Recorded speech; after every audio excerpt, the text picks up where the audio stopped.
Olá! Hoje eu vim falar um pouquinho do meu testemunho, um testemunho bem recente.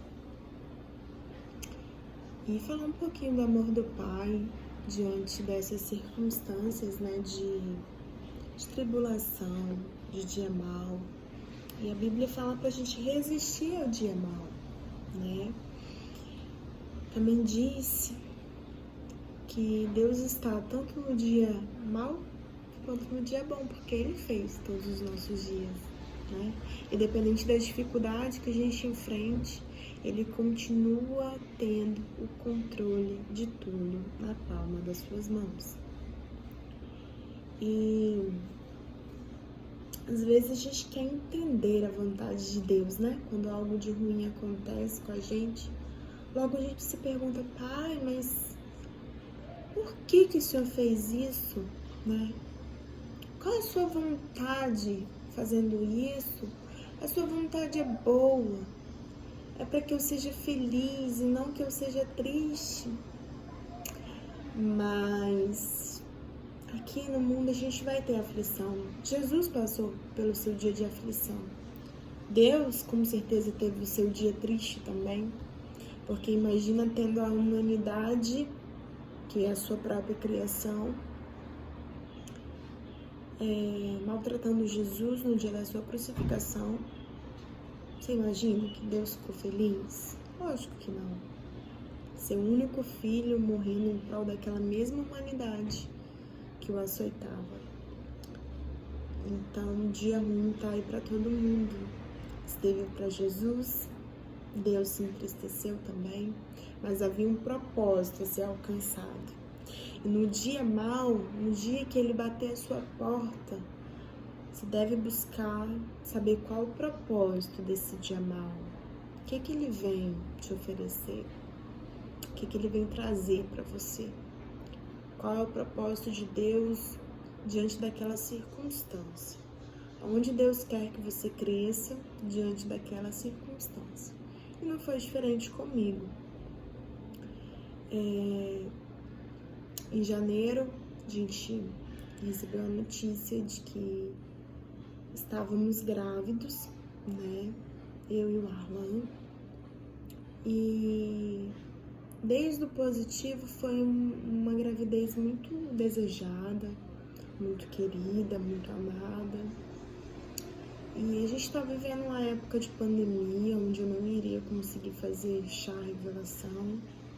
Então, como a gente iria mudar de casa, ia ter todo um planejamento, né, para um apartamento maior, por causa do bebê, eu decidi fazer uma sexagem fetal para saber qual era o sexo, para que a partir de então eu conseguisse comprar as coisas de acordo com o sexo. E assim eu fiz. Deu feminino, tava com 9 semanas. E passado um tempo, quando eu tava com 12 semanas aproximadamente, o Arlan, teve um dia que o Arlan teve muitas dores durante todo o dia. E eu tava correndo com o TCC, correndo com a minha vida, acadêmica. E quando deu 2 horas da manhã que eu cheguei no quarto, ele ainda estava com dor. Então, falei com ele, vamos pro médico, corremos pro médico. E passamos a madrugada inteira e depois o dia inteiro naquele hospital. E logo depois ele foi transferido para UTI. Então, eu fui ficar na casa dos meus sogros, porque eu não ia ficar em casa sozinha, né? E no dia seguinte eu tinha um exame de ultrassonografia. Chegando lá, fui fazer o exame de ultrassonografia e o coração do bebê já não batia mais. Quando o médico falou pra mim que o coração do bebê já não batia mais, eu só pude lembrar que eu tinha que exercer a minha fé. Eu não consegui colocar a minha razão em jogo. Eu não consegui deixar o meu coração falar. Parece que o Espírito Santo de Deus, sabe? Te impulsiona de uma forma sobrenatural. Não tenho como explicar aqui pra você como que eu não exercia o sentimento que estava no meu coração. Mas me veio a memória logo, de imediato. Jó. Deus me deu, Deus levou. E assim eu proferi. Eu falei, amém. Deus me deu, Deus levou. Ali a minha sogra estava comigo, ela também já tinha sofrido uma perda gestacional no seu primeiro filho. Ela reviveu todo o drama, passou mal, desmaiou, a gente socorreu ela. E foi um luto para toda a família. Toda a família ficou muito abalada, muito triste. Foi um momento de muita reflexão, introspecção, porque a gente sabia que só Deus poderia nos dar uma palavra de consolo. Nada que ninguém falasse iria nos consolar, né? E ali começa um novo drama.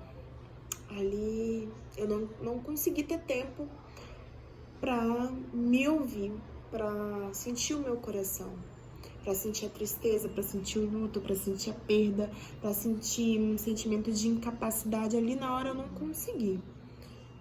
Eu só consegui resistir. A minha atitude inicial foi resistir. Me preocupei com meu marido, me preocupei com todos que estavam à minha volta. Mas quanto a mim, era resistir. Eu não conseguia me dar o direito de vivenciar aquilo naquele momento. E então, eu tive a minha primeira vivência quando eu entrei no banheiro, quando eu vi o meu corpo, minha barriga inchada, como se estivesse grávida, normal, né? Como se fosse uma gravidez saudável. O peito ainda inchado. E pude me olhar no espelho. E sabe quando você se olha e você fala, eu te conheço. Eu sei o que você tá passando, eu sei que tá doendo. Você pode ser você aqui, entendeu? Era mais ou menos esse dilema. E ali eu desabei a chorar. Ali eu questionei a Deus, eu falei, pai, mas por que, né? Por que que eu tô preparada para receber uma criança e essa criança não está mais aqui? O espírito dela já não está mais aqui, já voltou para o Senhor. Por que que o Senhor recolheu essa criança? E amém. Foram dias de questionamento, foram dias também de busca de resposta, e Deus, na sua infinita bondade, foi me ministrando, foi falando, foi revelando. Dias antes de eu fazer o exame de gravidez, a gente tinha ido a uma igreja e Deus tinha usado aquele pastor de forma sobrenatural para falar coisas profundas da nossa vida pessoal, conjugal, coisas que só nós, eu, Arlan e Deus sabíamos. E quando aquele pastor olhou para mim, ele falou, Deus me diz que ele está tocando no seu ventre. Mas eu já estava grávida. 2 dias depois eu fiz o exame de gravidez, porque eu já estava com 7 dias de atraso menstrual e deu positivo. Então, no dia que aquele pastor foi usado, eu já estava com o bebê, né? O sopro de vida já estava no meu ventre. E a Bíblia diz que Deus, ele nos conhece desde o ventre, desde o momento que o nosso corpo ainda está informe. Lá em Salmo 139 fala sobre isso, né? Então, quem nos dá a forma é o próprio Criador de todas as coisas. É Ele o dono do fôlego de vida, né? E ali eu comecei a falar com Deus, pai, aquele dia você falou comigo sobre que o Senhor tocava no meu ventre. Mas o Senhor, eu nunca vi na Bíblia o Senhor tocar para a morte. Eu sempre vi cura. Quando um cego, o Senhor tocava nele, ele voltava a ver. Quando Lázaro morreu, o Senhor tocou, Lázaro ressuscitou. Quando a mulher com fluxo de sangue tocou no Senhor, tocou nas suas vestes, a Bíblia diz que ela foi curada. Quando a pessoa tinha lepra, ela era curada. Agora, como que o Senhor toca no meu ventre e eu não desenvolvo essa gestação? A gente sabe que a medicina, ela explica, né, por questões cromossomiais, porque o próprio feto ele para de se desenvolver. Mas a gente sabe que no mundo espiritual não é assim. A gente sabe que a nossa vida está nas mãos do Senhor desde o início, né? Desde o momento da nossa conversão, ou desde o nosso nascimento. E com a Lavínia não foi diferente. Desde o momento que a gente escolheu o nome, até o momento que a gente descobriu o positivo, a gente entregou nas mãos do Senhor. E Deus tinha um propósito. Deus sempre tem um propósito. Ainda que a dor é imensa, ainda que às vezes é um choro que ele quebra a alma, parece que está rasgando a sua alma. É um choro assim, que eu acho que eu nunca tive, né? É uma dor que eu nunca tive.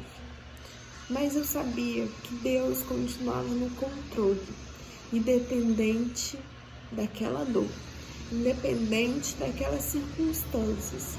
Não era por isso que Deus me amava mais ou que Deus me amava menos. A gente ficou muitos dias sem poder falar pro Arlan que a bebê já não tinha mais vida. E era um tempo que Deus tinha separado para tratar comigo de um lado e com ele de outro lado, lá naquele hospital, sem poder ter visita. Meu sogro podia ir lá uma vez ao dia, ficava 1 hora, e o resto era Arlan e Deus. A vontade de Deus nem sempre é fácil. Nem sempre a gente vai entender. Porque Deus te chamou para viver a vontade dele, para confiar nele. E é confiar quando todas as circunstâncias dizem que não tem jeito. Quando todas as circunstâncias dizem que já deu errado. Deus, ele te chama para confiar. Deus, ele te chama para entender que a vontade dele é boa, é perfeita e é agradável. Então tem que ser daquele jeito e você tem que se submeter. Aquele que quer vir após Jesus, pegue a sua cruz e siga-o. Se você não aguenta pegar a sua cruz, renunciar à sua vontade, a vontade do seu coração e seguir a Cristo e bendizer o nome dele diante da dor, isso não é vida cristã. Isso não é vida com Cristo. Minha vontade naquela hora era com certeza continuar com a minha gestação, era com certeza ter uma filha perfeita nos meus braços, era acompanhar os seus primeiros passos, os primeiros choros, suas cólicas, dores, enfim. É ter uma vida de maternidade, com certeza. Mas eu sabia que essa não era boa vontade, que essa não era perfeita vontade, e que essa não era agradável vontade para o meu Deus. Então eu preferi confiar. E não foi fácil confiar, doeu. Doeu muito, doeu muitos dias, doeu muitas madrugadas. Muitas coisas se levantaram, muitas dúvidas se levantaram, muitas coisas ocultas vieram à tona. E o nome Lavínia, ele significa aquela que traz pureza. Aquela que vem para purificar.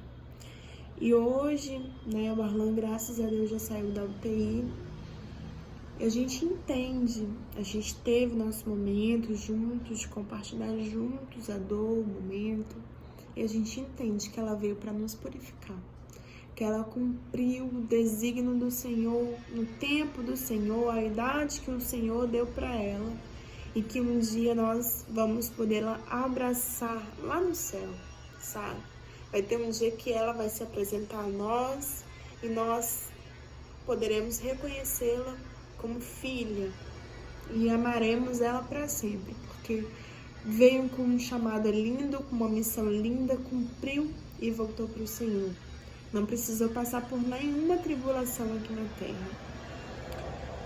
E logo depois que eu descobri o aborto, iniciou então uma época de 14 dias, 15 dias de espera desse bebê descer.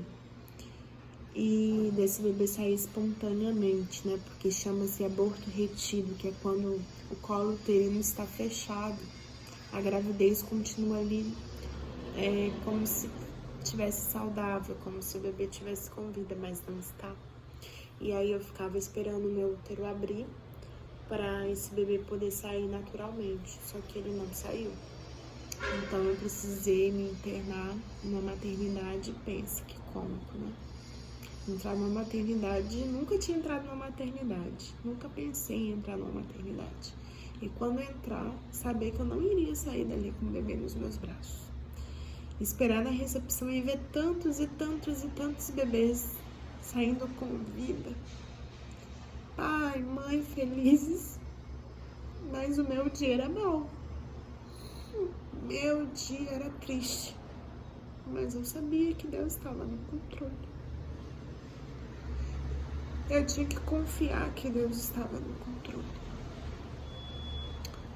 E então eu internei, e ali foi induzido o parto. Eu fiquei uma noite e um dia com muitas dores. E a minha oração a todo tempo, desde quando eu descobri que a bebê não tinha vida, era que eu não precisasse passar por um procedimento cirúrgico, por um procedimento de curetagem, porque eu sabia que iria ser mais invasivo. Eu queria que aquele bebê descesse naturalmente. Eu orava e falava com Deus: Pai, o Senhor tem poder para fazer esse bebê sair naturalmente. Eu creio que o Senhor tem poder, o Senhor pode. Mas Deus, mais uma vez, não preferiu assim. Então, depois de um dia, uma noite, um dia de internação, eu entro pro centro cirúrgico. E a médica, com todo o carinho do mundo, começa a me perguntar: cadê meu esposo? E aí eu falo do meu esposo. Eu lembro da nossa bebê. E eu só lembro que quando eu comecei a querer chorar, a anestesia fez efeito e eu dormi. E quando eu acordei, eu já estava voltando pro quarto. Foram dias difíceis. Foram muito difíceis. Mas Deus vai usar onde mais dói para que você cure outras pessoas. Deus vai usar a sua experiência para curar outras vidas.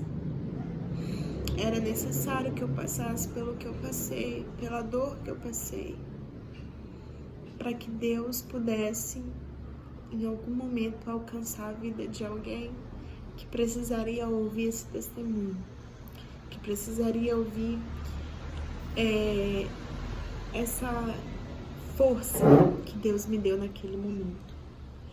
Tem uma música que ela fala assim: por mais pressão que seja a situação, o controle ainda está na palma de suas mãos.